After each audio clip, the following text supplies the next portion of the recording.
viens d'où du coup? Là, je suis à la Clusa.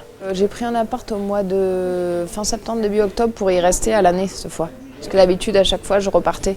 Je passais les hivers là-bas, je rentrais chez moi l'été. Là, je voulais rester un peu posée plus là-bas, donc l'idée, c'est d'y rester un peu, ouais. D'accord. Là, c'est un beau lieu de... Ouais, c'est cool, ouais. Ouais, bah pour le ski de rando, t'as toutes les Arabies qui sont quand même un beau spot, quoi. Puis il y a un peu tout, c'est ça qui est cool, tu vois. T'as du bon fond, t'as la rando, c'est top, même si tu veux faire un peu de l'alpinta. Tu vois, il y a Annecy pas loin qui brasse un peu quand même. Non, je pense que c'est bien, ouais, c'est un bon compromis. T'as un coach ou une coach qui te fait... Ouais, j'ai un entraîneur qui me fait les plans d'entraînement et tout. Qui est Ouais, avec toi ou qui est à plus de distance et te fait ouais, il est à distance, on fait par téléphone, mais lui, il skie pas en fait, il est dans le vélo. Donc ça, c'est récent, je bosse que depuis septembre avec lui. Et ça fait un petit moment, moi, le vélo, ça me branche bien, j'ai bien envie de m'y remettre bien, tu vois, l'été. Donc ça fait un moment que j'avais envie d'essayer, puis vu que je pense qu'en effet, ça peut être intéressant pour le ski, je me dis, bah allez, on va tester ça, quoi. J'ai toujours eu un entraîneur. Ça, j'ai toujours voulu avoir quelqu'un, un œil extérieur, parce que je savais que sinon, je n'allais pas être assez objective avec moi-même.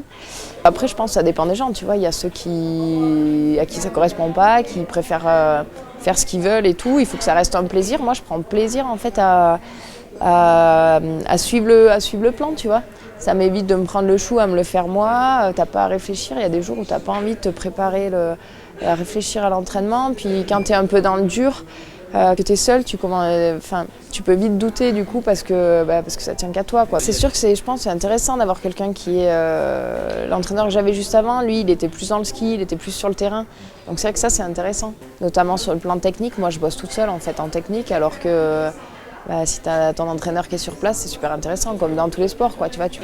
Mais bon, voilà, c'est un choix. J'ai mis l'emphase plus sur le côté sportif et puis, entraînement énergétique. Est-ce que ton entraîneur fait aussi une nutritionniste ou diététicien? Non. Prescrit des choses comme ça? On en discute juste comme ça. Après, sinon, je bosse avec une nutritionniste, un peu plus précisément, ouais. Et ta blessure que tu as eue cet hiver, c'était dû à quoi? C'était dû à un surentraînement? Surentraînement, pas trop ça, non. Là, en fait, ça a cassé. C'est une accumulation, on appelle ça aussi une fracture de contrainte, tu vois. Donc c'est l'accumulation de contraintes, qui au bout d'un moment ça casse. Ça a cassé là parce que ça s'accumule. Je pense que ça aurait pu casser un mois avant, un mois après. Tu vois, ça on peut pas trop, je sais pas trop pourquoi ça a pété là. Ça commence à faire 10 ans de compète. Il y a quand même pas mal de sportifs qui, quand ils font des carrières aussi longues, font des années de coupure, quoi, des années sabbatiques au milieu pour repartir derrière. Une année de coupure, je pense que c'est vraiment bon pour n'importe quel sportif qui a fait 10 ans de compète. Je pense que dans tous les cas, ça fait du bien au corps et qu'il peut repartir, et revenir vraiment à un bon niveau. Mais il faut vraiment le vouloir quand même parce que c'est dur, quoi, je pense. Tu penses à arrêter? Pour le moment, non. Je prépare quand même l'après. Tu vois, j'ai besoin maintenant de ce que je disais, de faire autre chose, quoi, il y a peut-être 2 ans déjà que je prépare un petit peu, donc c'est pas de cette année. Mais au tout début de ma carrière, j'étais vraiment focus sur la compète, sur mes objectifs. Je faisais que ça, quoi. Je faisais que ça, j'étais la tête dedans à fond et c'est pour ça que je pense que c'est pour ça que ça a marché. Donc je regrette rien, quoi. C'était vraiment c'était top, quoi. Aujourd'hui, je sens que j'ai envie de continuer, j'ai envie de trouver les moyens de garder mon niveau de performance et justement pour ça, je me pose pas mal de questions et puis je me rends compte qu'aujourd'hui j'ai besoin de faire d'avoir d'autres projets en parallèle, d'avoir d'autres trucs qui me motivent à côté, quoi. Et je pense. Et du coup, l'été, tu fais quoi? L'été, maintenant, je cours quasiment plus, ouais. Je me suis beaucoup blessée en course à pied, du coup j'ai arrêté le trail. Je me suis mise au vélo, bon j'en faisais déjà avant du vélo, donc j'adorais déjà ça, mais j'ai envie de m'y mettre sérieusement dans le VTT, mais plus pour aller sur des courses qui seraient un peu l'équivalent d'une pyramide, quoi.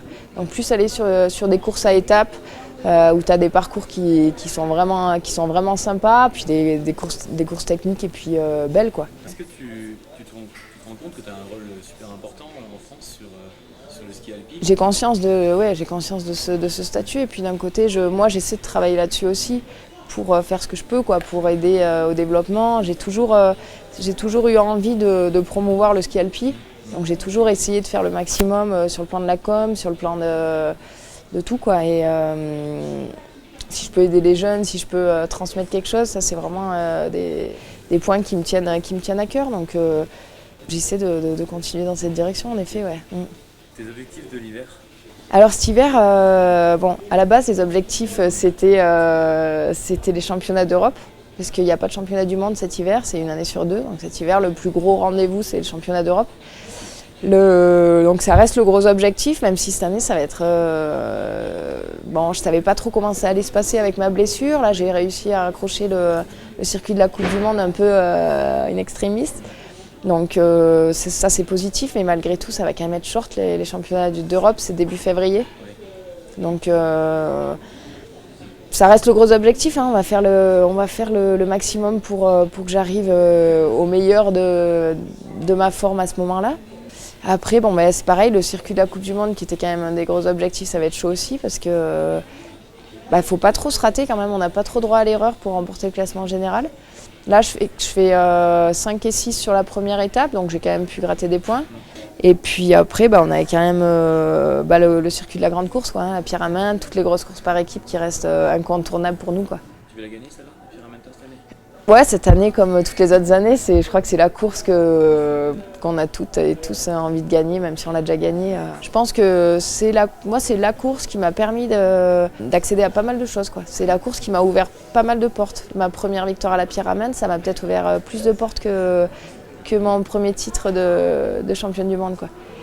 Donc c'est vrai que la Pyramenta, c'est gros pour nous. C'est comme le Tour de France en cyclisme, hein. On sort toujours ça, mais c'est vrai que ça a un impact énorme, quoi. C'est un gros pavé de l'hiver.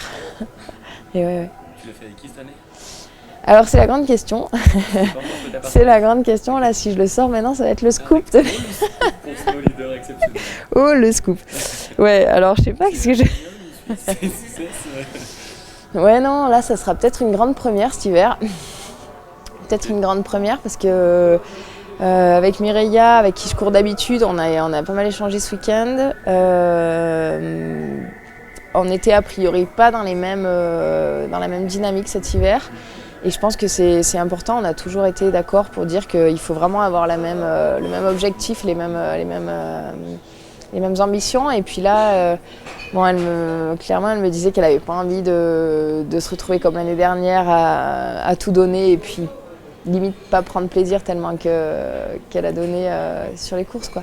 Donc ce serait peut-être une première pour une équipe de France. Donc voilà, ça serait l'opportunité, j'ai envie de dire, de tenter ça si tout va bien, parce qu'en fait le problème c'est qu'Axel elle est blessée en ce moment. Donc voilà, donc c'est un peu délicat parce que moi là je repars, elle c'est pas sûr. Elle c'est pas encore sûr que vu que là elle est en plein dans sa blessure, normalement si elle récupère bien ça passe, mais on sait jamais, quoi. On sait jamais comment ça va évoluer, mais voilà, ça serait peut-être l'opportunité de se lancer là-dedans. Et puis ça serait, voilà, c'est vrai que c'est quand même beau de faire une équipe nationale. Ça fait longtemps qu'elle avait envie, donc on verra. Ouais, ça serait pas mal. Ah, ça serait cool, ouais. Je te remercie pour toutes ces réponses. De rien, c'est cool.